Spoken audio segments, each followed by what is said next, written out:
এখন আমি বাংলাদেশের মানুষকে বলবো, আমার যে ভূমিকা ছিল 5ই আগস্টের পরে মুক্তিযুদ্ধের পক্ষে, মানুষের মুক্তির পক্ষে,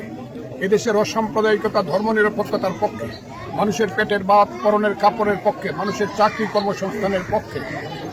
আমি সেই কাজগুলো থেকে এক মুহূর্তের জন্য বিরত হব না, বরং আরও সাহসিকতার সঙ্গে সমস্ত জিনিসগুলো আমি বাংলাদেশের পার্লামেন্টে তুলে ধরব এবং সেই পার্লামেন্টে এগুলোকে এক্সিকিউটিভ করানোর চেষ্টা করব। আসসালামু আলাইকুম ওয়া রাহমাতুল্লাহি ওয়া বারাকাতুহু। মুক্তিযুদ্ধের বাংলাদেশের সম্মানিত জনগণ, আমি শুক্রবারের নামাজের পরে আপনাদেরকে আমি আমার সালাম জানাচ্ছি। আমি জানতে পেরেছি কিশোরগঞ্জ থেকে সরকারিভাবে আমার নাম নির্বাচিত হিসেবে ঘোষণা করা হয়েছে। সেই কারণে আমি আল্লাহর কাছে শুকরিয়া আদায় করছি এবং আমার এলাকার জনগণ যারা শত নির্যাতন সহ্য করে, যারা শত অসুবিধার মধ্যেও আমাকে ভোট দিয়ে জয়যুক্ত করেছেন, আমার এলাকার জনগণের প্রতি আমি আমার সালাম, আমার কৃতজ্ঞতা জানাচ্ছি এবং সঙ্গে সঙ্গে এই কথা বলছি যে আপনারা শান্তিপূর্ণভাবে অনুষ্ঠান যে যেখানে করেন, কিন্তু অনুষ্ঠান যাতে শান্তিপূর্ণ এবং আইনের মধ্যে হয় সেই অনুষ্ঠানগুলো আপনারা করেন। আমি আপনাদেরকে, এই এলাকার মানুষকে বলবো, আমি আপনাদের জন্য যা করার, উন্নয়নের জন্য যতটুকু আমার দ্বারা সাধ্য এবং বাংলাদেশের সাথে সংগতিপূর্ণ সমস্ত কাজগুলো আমি করার চেষ্টা করি। আর বাংলাদেশের মানুষকে বলছি, আপনারা গত কয়েক বছর যাবত, বিশেষ করে 5ই আগস্টের পরে আমার যে রোল,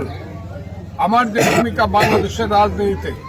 যখন বাংলাদেশের মুক্তিযুদ্ধকে চিরতরে অন্ধকারে নিক্ষেপ করার জন্য মুক্তিযুদ্ধ বিরোধী শক্তি সমস্ত শক্তি প্রয়োগ করেছিল, বাংলাদেশ যখন নিশ্চুপ ছিল, ভয়ে হোক, ভীতির কারণে হোক, অনেকের স্বার্থের কারণে হোক, তখন মুক্তিযুদ্ধ হিসাবে বাংলাদেশের পক্ষে, মুক্তিযুদ্ধের পক্ষে আমি আমার উচ্চকণ্ঠ আরও উচ্চকিত করেছিলাম। এখন আমি বাংলাদেশের মানুষকে বলবো, আমার যে ভূমিকা ছিল 5ই আগস্টের পরে মুক্তিযুদ্ধের পক্ষে, মানুষের মুক্তির পক্ষে, এদেশের অসাম্প্রদায়িকতা, ধর্মনিরপেক্ষতার পক্ষে, মানুষের পেটের ভাত, পরনের কাপড়ের পক্ষে, মানুষের চাকরি কর্মসংস্থানের পক্ষে, আমি সেই কাজগুলো থেকে এক মুহূর্তের জন্য বিরত হব না, বরং আরও সাহসিকতার সঙ্গে সমস্ত জিনিসগুলো আমি বাংলাদেশের পার্লামেন্টে তুলে ধরব এবং সেই পার্লামেন্টে এগুলোকে এক্সিকিউটিভ করানোর চেষ্টা করব। আমি আমার নাম গেজেট হওয়ার কারণে আমি এলাকার মানুষের কাছে যেমন শুকরিয়া আমিও জানাচ্ছি, ঠিক তেমনি আমার দল বিএনপি, আমার নেতা তারেক রহমান সহ আমার দলের নেতৃবৃন্দের প্রতি, যারা আমাকে নমিনেশন এবং মার্কা দিয়েছেন, তাদের প্রতি আমি আমার কৃতজ্ঞতা প্রকাশ করছি এবং আশা করছি আমি দলের পক্ষে অনেক